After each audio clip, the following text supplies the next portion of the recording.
Hello to our dear viewers at home. Hello, Rav Leitman. Rav, hello, everyone. You're watching our show, First Steps in the Wisdom of Kabbalah, intended for beginning students just starting out with us. Today we want to go over a subject which I think is quite relevant to the time we live in, a subject called the last generation. Just to mention, for those hearing this for the first time, this idea, this term, there are writings that Baal HaSulam wrote in the 50s of the previous century. At the end of his days, he died at 1954. And it was at the end of his days, and it was very important for him to detail the structure, the formation of the future society, the way a human behaves in that human society.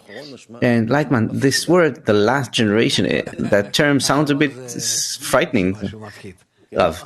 Frightening? Yeah, something frightening? I don't see it as frightening. What's wrong about it? What's bad? Well, it sounds, since the atom bomb in Hiroshima, the whole of humanity is preparing itself for their last days, and here it's the last generation. Everything's going to be gone. It doesn't sound cheerful. Rav. Well, so what? It's written that a person is concerned about his money rather than the length of his life, right? A person cares about how much he has and not how he will live. Look, the last generation is a generation which, according to the wisdom of Kabbalah, is composed of people who see the whole of reality in a transparent way. They see that all of reality is transient. Rather, it passes through all the worlds, through to the world of Ein Sof, infinity, and there's nothing that truly ends.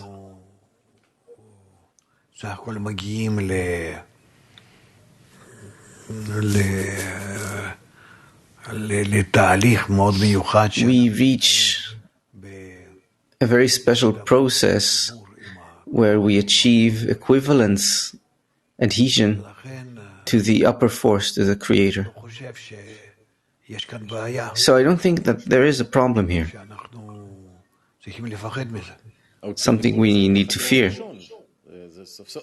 Gilad, so it should be called the first generation. At long last, humanity begins to love. It's the first generation, yes, but there's no generations here. You see, until then we count the generations, one after the other, but truly, we have no last generation. It's all a process of development within the person, or the development of the system called Adam, human, which is similar to the Creator. It became opposite to the Creator through the sin of the tree of knowledge, as we learn, became fully egoistic, and the process continues until that will to receive becomes similar to the Creator. And this whole process is one which we cannot divide into such stages. Also, the way we live in this world, in a way where it seems to us like there's life and death, an upper world, a lower world, it's all relative. It's all just changes in our perception of reality and nothing more. Gilad, so what's the meaning of the term the last generation? It's the last generation which comes out of its ego and begins to live in the true reality, the infinite reality, eternal one. Gilad, it's fascinating what you say, because when we look at the sociological breakdown or analysis of the last few generations, people are saying that generations become shorter. When Baal HaSulam wrote this, a generation was counted as 30 years. Now it's 15 20 years and it's the next generation, and those people born 20 years ago, 15 years ago, compared to those born now, it's a completely different thing. Rav, yes, that's true. Gilad, and you say that we'll reach a stage where there won't be this egoistic development, there won't be a state called a generation, but what will be then a different kind of development in humanity? Rav, there's a perceptual shift between generations, a different perception of nature regarding our own nature and the nature that surrounds us. So the last generation, that's a generation that opens up or breaks through the boundaries of nature, of this world, as we call it, and we begin to see through the perception of this world, we see it as transparent, and we see through it the upper world as well. And so we reach a state called the last generation, where there's nothing more. We perceive the whole of reality in a transparent way, in a complete way. And we no longer have a difference between generations. It just becomes all one generation. Gilad, just a continuous process of development. Rav, yes, and everyone shall know me from the least of them to the greatest of them, it's written. Everyone. Gilad, he opens the introduction to the writings of the last generation. He says that there's an allegory about a society of people who are thirsty and hungry, roaming the desert, and one of them finds a settlement with every kind of food in abundance, and he calls the others and they can't hear him. Do you identify a bit with this allegory by Baal HaSulam? Rav, yes, the fact that we're lost in the desert, that's clear, I think, to everyone, especially these days. Gilad, these days, yes. Rav, in the times of the coronavirus, yes. And suddenly, what? And suddenly one of them finds a good place where you can live, it's not a desert, and he begins to shout, to call to him all of his friends to come from the desert to him. Gilad, what is that good place? What's there? What is there in it? Rav, well, there you have the recognition of the upper force and nature, the knowledge of how to live properly and well so as not to fail and run into constant problems. Gilad, that's what he has, and the others, Rav, he found it and the others didn't yet. Gilad, so you say the purpose of life is Baal HaSulam takes off the gloves there, right? He doesn't spare us. He says that the purpose of life there is to be awarded with the purpose of life through adhesion with the Creator, right? He says that there is a Creator and we need to find the Creator, and that's the purpose of life. Yes? And can you raise a child this way from age 0? Come listen, come feel it even? It's clear that he's not talking about some just morality or some knowledge teaching that needs to be coerced, right, on people. He talks about a state. Love. Yes, you can come to it, you can achieve it, and call everyone there, all the residents, all the friends that were lost in the desert. And this is on the condition that they're lost in the desert and they listen to the friend who found something. And then, yes, in that way, you can come to a good state. Gilad, what needs to happen for them to listen? Rav, they need to feel that they're in trouble, a dead end. I would now like to see how humanity begins to emerge from the coronavirus crisis. Will it want to return to what was in the past, or will it want to establish some corrections along the way, along the path, saying that this isn't worthwhile to come back to, that isn't worthwhile to do again, right? Because it's not a testing phase, right? There are many factories, many industries that we stopped during the coronavirus crisis, and they'll say, we're not coming back to that because that destroys the planet. Gilad, yeah, that sounds pretty clear, but will the owner of the factory want to do that, think like that? Rav, for that, there needs to be some supreme leadership that says, no, this we do not allow, that we do not allow, but this leadership has to be apolitical, without any interest, selfish interests, right? It needs to have a concern only for the integrality of nature, to bring the whole of humanity and the whole of nature to a state of balance. Gilad, so you say that now, following the coronavirus outbreak, we come very close to this period of the last generation. Rav, it could be, it's an opportunity. Gilad, so we got an opportunity? An opportunity sounds good, also a bit threatening. Rav, yes, it sounds good if we utilize, if we exploit the opportunity, but it's bad if we don't make use of it. So you understand here, it's a problem.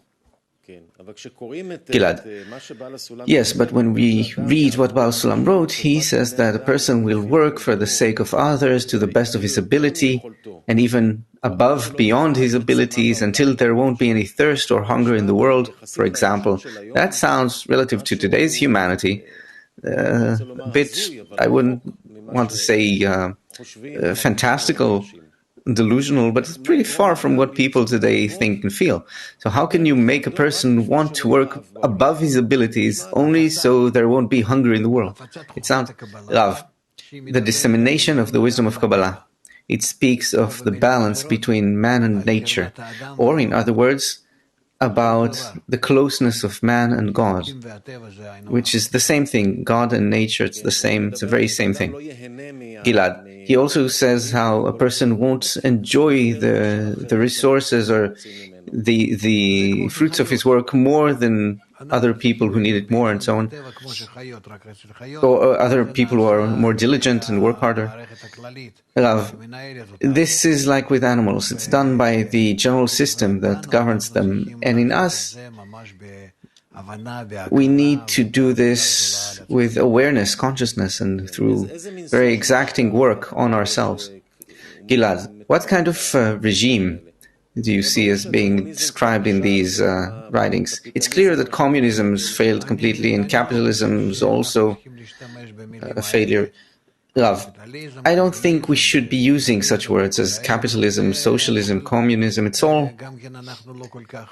We also don't really understand or are accurate about these definitions, calling some regime by some name. Rather, we need to come to a state where all of us, where we all know that the connection between us has to be all around the globe, a general connection where all of us are as one family. One family, and this is a bit difficult to imagine. Every person, black, white, yellow, red, it doesn't matter. Everyone have to be as one race, human beings, and everyone needs to be equal, and everyone, they all have to relate well to each other, treat each other well.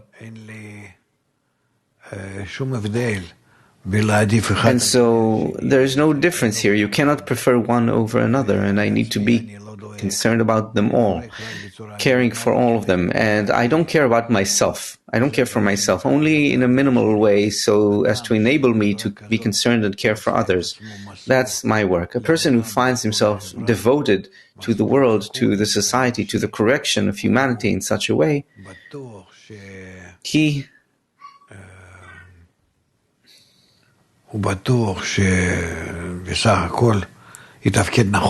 he is certain to function properly, correctly. Gilad, such person is one with an inclination, disposition for spiritual development, or everyone? Rav, yes, there are people who have this inclination, those who don't, but we can explain to them that there's no alternative really, and we must come to a proper way of living in the integral system, because all in all, we are the only ones in nature, in the entire universe, and you could say in all the worlds as well, the upper worlds, which we do not know as of yet. We, human beings, are the only creatures which are completely outside of this whole system and who are opposite to that general force called the Creator, God, or the law of nature. It doesn't matter what you call it. And here we have a problem in explaining these things, and to actually bring our explanations in a proven way, to show that we need to live in a proper way, correctly, and that only if we're united and if we care for each other in that way, we will be a proper integral part of nature. Gilad, okay, so about the proof of it, we will talk about that soon, but he says something very interesting here. Perhaps you can explain. He says that the purpose of man is to achieve adhesion with the Creator, or to award others with achieving adhesion with the Creator. Rav, yes. Gilad, so let's take off the word adhesion, which sounds a bit religious, and Rav, no, adhesion means compatibility. Compatibility with the general integral force of nature. God, in Gematria, it's Hebrew, where you exchange words, letters for numbers. It comes out as nature. God is nature.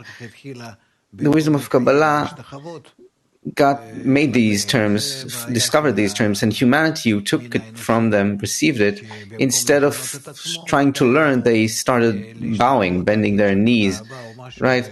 People think sometimes instead of learning, it's better to just bow down and bow their heads, and that's it. Their work is done.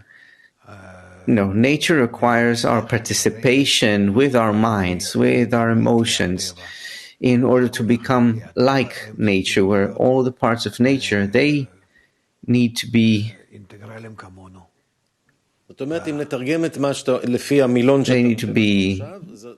organized properly. Gilad, so according to what you say now, the purpose of man is to reach compatibility with nature, or to bring the rest of humanity to compatibility with nature? Rav, yes. Gilad, how do you bring the whole of humanity to compatibility with nature? Rav, through explanations, through communications, dissemination. That's what we try to do. We're at the beginning of the road. Gilad, it's clear that this is the beginning of the road, so that's why we're clarifying everything. That's the whole thing. So if a person has an inclination, a tendency to develop spiritually, and I suppose that people who come here have this, they want to learn, they're looking for some meaning to life and so on. So it's clear they want to reach some kind of compatibility, adaptability with respect to something great, and to receive that answer, yes.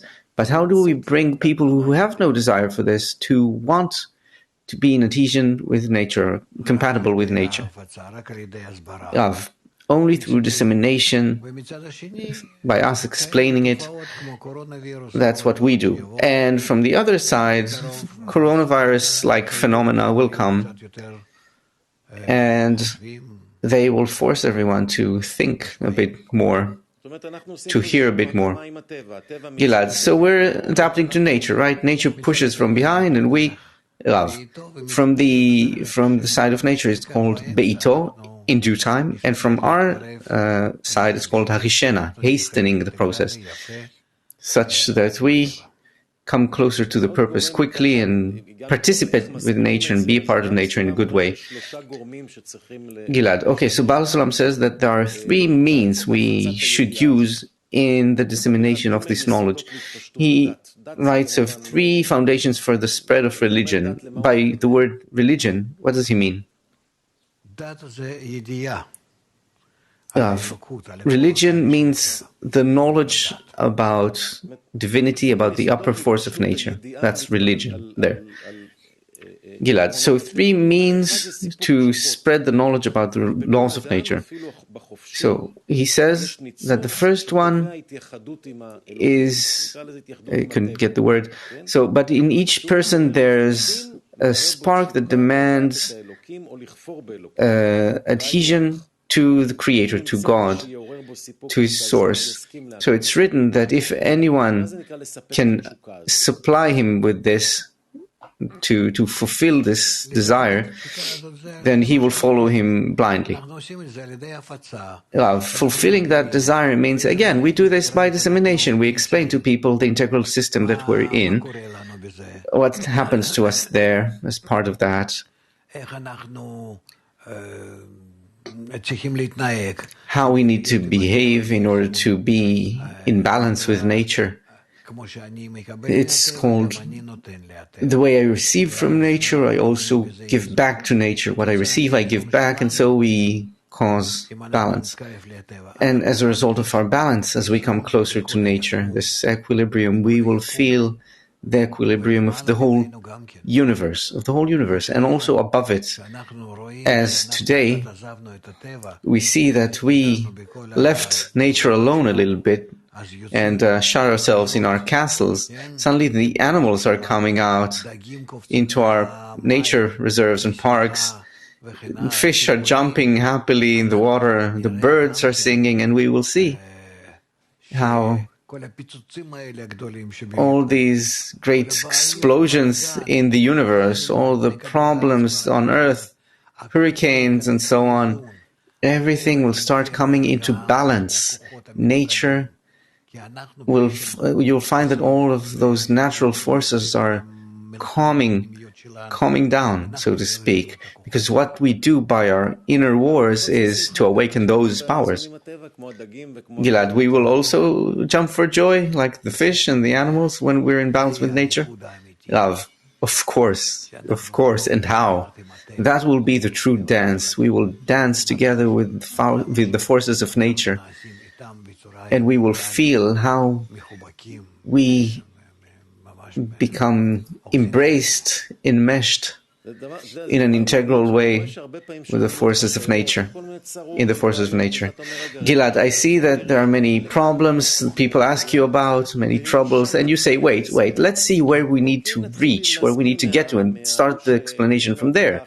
Because if we start the explanation from the person who's jobless now, the person who suffers over there, it'll never end. So this is a principle in the way we explain the idea of the last generation, yes?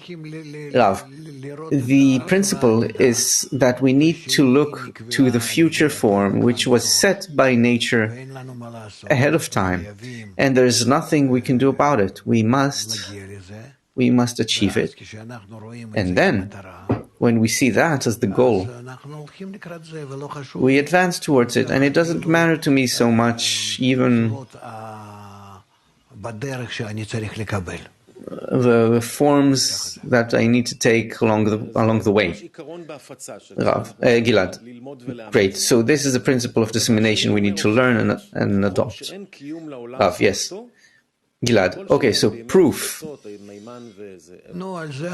regarding the atom bombs and things. We see that there is no future to the world otherwise. Rav, yes, well, look, we see how a tiny virus just paralyzes us all over the earth. So, of course, a nuclear war, which can not only paralyze us, but to destroy everything, with nothing left for us after it, no industry, no trade, no commerce, no houses, no apartments, nothing. Well, we're not even aware of what an opportunity we received through the coronavirus outbreak to correct ourselves without coming to a world war. which we were headed towards, and we were talking about it. I saw that people are talking about it in a calm way, as if there's no choice, seemingly. So let's hope very much that this is in the past, and that now we understand that we must organize our lives a bit differently in order to not return to what we had before, which will lead us to emptying the earth from all its resources, ruining ourselves and nature. By that we invite hurricanes and various natural disasters of various forms, and we bring the whole of humanity to this kind of fear and trembling, these sharp shocks of situations. And we need to see how nature disagrees with us. And if we do not arrange ourselves correctly with proper integration between us, there are many viruses in nature, many means in nature that can be used to awaken us and to order us properly. So let us be wiser. Gilad, yes, the last thing I want to touch upon, perhaps briefly, we mentioned it in the past. Here he says that the people of Israel need to be an example to humanity for how to apply everything we learned here, this integration with nature. Rav, the people of Israel must show the whole of humanity that they have a wisdom called the wisdom of Kabbalah, which is about how to come to be as one man with one heart, how to reach good, proper connection between us, by which we will correct everything that requires correction in nature. And if we correct it at the height of the human society, at the level of human society, everything will work out. Gilad, when he says the people of Israel, what does he mean exactly? Rav, he means only those people who are drawn towards correction, towards balance with nature and the revelation of divinity, which is called the general integral force of nature. That is called the people of Israel. There's no such thing as the people of Israel. There never was. It's only it emerges as some kind of artificial people, artificial nation. All those who aspire to reveal the Creator in this world are called the people of Israel. Gilad, yes, now we see that the coronavirus unites all of humanity, and we see the opposite trend also of distancing. Countries are shutting their borders and so on. So how do you see unity forming above this separation? Rav, I think that we need to calculate and see how we can truly reach equilibrium, balance, steps towards it, stepping towards not what we had before and not what we can see as the ideal form that the wisdom of Kabbalah presents, but there are many stages on the way. We can cut it into slices, so to speak, and see how our relationships between us in various levels, on various levels, will be less and less opposite to nature. Gilad, and if you had to advise heads of state right now, what do you think they should do? Israel, by the way, is considered to be a success story with regards to the coronavirus, regarding with respect to the percentage of people who died and so on, how they managed to stop the spread. Many countries in the world take an example from Israel. So what can we do to serve as an example for emerging from the general crisis? Rav,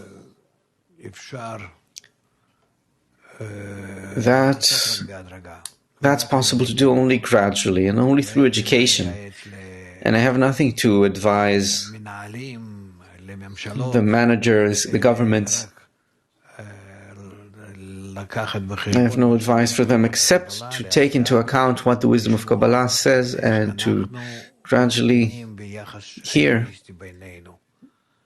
how we diminish our egoistic attitudes towards each other and towards nature as a whole. Gilad, okay, Rav Leitman, we're approaching the end of the show. Perhaps you can summarize the whole idea of the last generation that we're fast approaching.